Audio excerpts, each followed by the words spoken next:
नमस्कार। रवीश उदास क्यों? जी हाँ, एक पत्रकार जिसकी फिल्म का प्रीमियम न्यूयॉर्क में हो रहा हो और उस प्रीमियम में सिर्फ इंडियन ही नहीं, बड़ी संख्या में अमेरिकन और अन्य देश कंट्री के लोग देखने आए और उस प्रीमियम कार्यक्रम के दौरान रवीश कुमार की एक झलक पाने के लिए, साथ सेल्फी खिंचाने के लिए भारतीय से ज़्यादा अन्य देश के युवा अगर उत्साहित हों तो फिर रवीश उदास क्यों है? क्यों रवीश आज रूबीना को याद कर रहे हैं? कहाँ है मेरी रूबीना?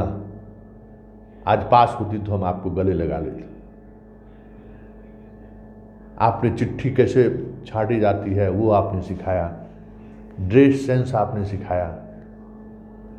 उस दौर को वो याद कर रहे हैं जिस दौर में वो एनडीटीवी में आए थे। आखिर उस दौर में जाने की जरूरत क्या है जब आज के दौर में आप एक बड़े सेलिब्रिटी के रूप में आपके देश और दुनिया में पहचान है? फिर आप उस पुराने दौर को क्यों याद कर रहे हैं? आप किसानों के बीच क्यों जा रहे हैं कि अमेरिकन किसान के बीच जा रहे हैं?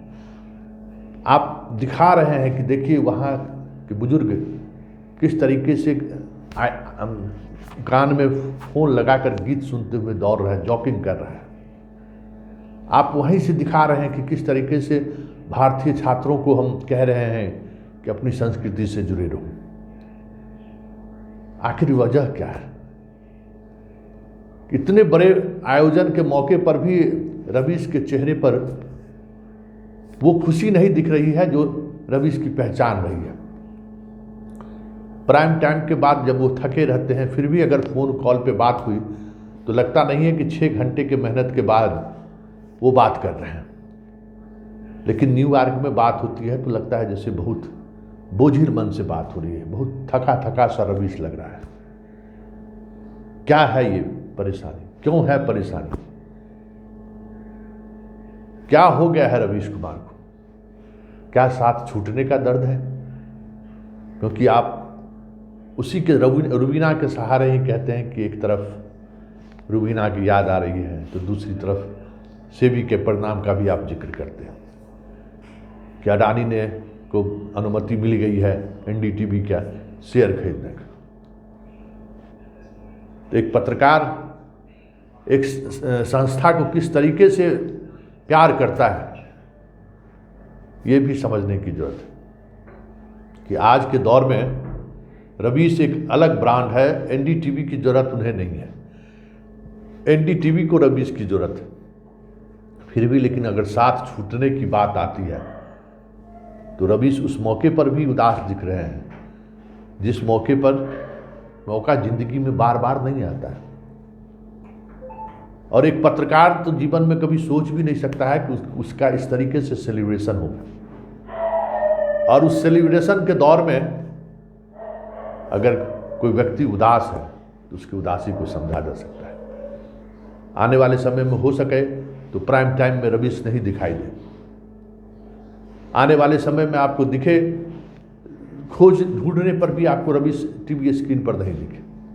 शायद उनके टीवी स्क्रीन की यह आखिरी पारी होगी, हमें लगता है, इसलिए रवीश उदास है। एक रिश्ता एनडीटीवी से उनका रहा, इसलिए इस मौके पर भी वो उदास है। संगीत के सहारे अपने आप में शांति की तलाश कर रहे हैं। न्यूयॉर्क की सड़कों पर देर रात तक टहल रहे हैं, सुबह भी चैन नहीं है। सुबह जल्द उठकर अमेरिका की बुजुर्गियत को समझने चाह रहे हैं। आखिर रवीश को हो क्या गया है? क्या इस देश में पत्रकारिता करना या पत्रकारों का सवाल करना इतना चुभ रहा है कि आप जिस कंपनी में काम कर रहे हैं उस कंपनी के वजूद को ही खत्म कर दें? बड़ा सवाल है।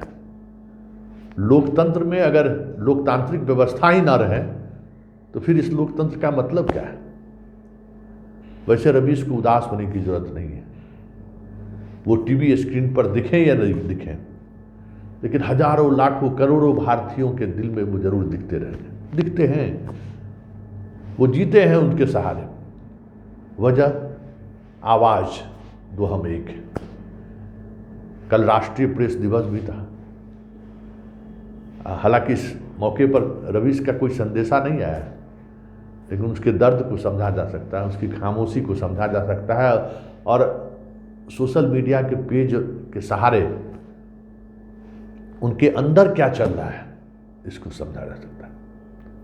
तो समझिए आप भी कि एक पत्रकार जब सिस्टम से लड़ते लड़ते जब थक जाता है, तब तक लड़ता रहता है जब तक आप उनके साथ खड़े हैं। मतलब ये स्थिति बन गई कि आप जहां खड़े हैं अब उन्हीं के वजूद का सवाल है, उन्हीं को खरीद लो। मतलब पैसे वालों ने हमें नहीं खरीद पाया तो उस जिस हम संस्थान में के लिए काम करते हैं उसे ही खरीद डालो। मतलब पत्रकारों से इस स्तर पे लोगों को नाराजगी है, क्योंकि वो सवाल करता है, कहीं खरीद लो, कहीं टिकट दे दो, कहीं विधायकी बना दो, लेकिन किसी भी स्तर पर तोड़ना है। सवाल करने वाला नजर सामने ना आए। तो रवीश की उदासी इस करोड़ों जो इस देश की जनता है, जिनकी भावनाओं को वो रिप्रेजेंट करते हैं, उसको लेकर उनके चेहरे पर उदासी है। उदासी 25 वर्षों तक का एनडीटीवी का सफर का भी रहा होगा, लेकिन क्या होगा ये कहना मुश्किल है। लेकिन अमेरिकन यात्रा के दौरान बहुत सारी चीजें ऐसी देखने को मिली जिससे लग रहा है कि रवीश सच में उदास है।